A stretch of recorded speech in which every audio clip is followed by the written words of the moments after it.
Volám sa Veronika Petrovičová a nominovala som Andrejku Gregušovú na ocenenie Srdce na dlani. Môj vzťah k nominovanej je taký, že som jej priateľka, kamarátka asi už 10 rokov a toľko rokov aj sledujem jej tvorbu, ale jej počinenie aj v oblasti dobrovoľníctva.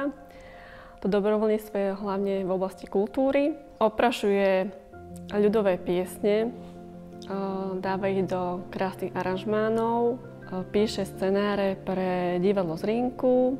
Nominovala som ju, pretože je to človek veľmi dobrý, láskavý.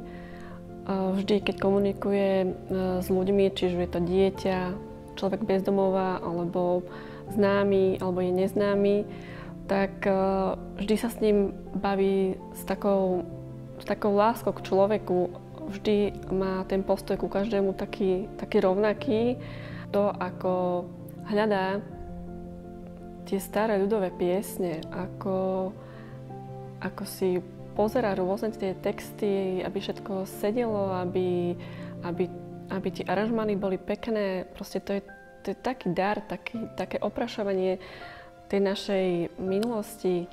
Je to vlastne také kultúrne dedičstvo, ktoré zachováva a my všetci, čo s ňou môžeme na niektorých projektoch spolupracovať, tak máme z toho veľkú radosť. Napríklad OZ Filikanti, tak tí od roku 2009 hlavne pôsobia v tej hudobnej oblasti, ale postupne začali aj rôzne podujatia robiť pre obec, čo sa týka napríklad fašiankov alebo vianočných podujatí. Tiež vedie detský folklórny súbor Čerešenka v tej oblasti hudobnej.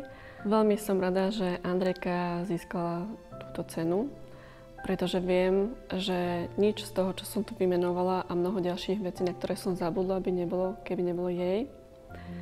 V mene všetkých nás kamarátov, ktorí stoja za týmto nominovaním, chcem len povedať, že si ju veľmi vážime, máme ju veľmi radi a ďakujeme, že je taká, aká je a že vždy, nielen pre nás, má to svoje srdce pripravené na dlani.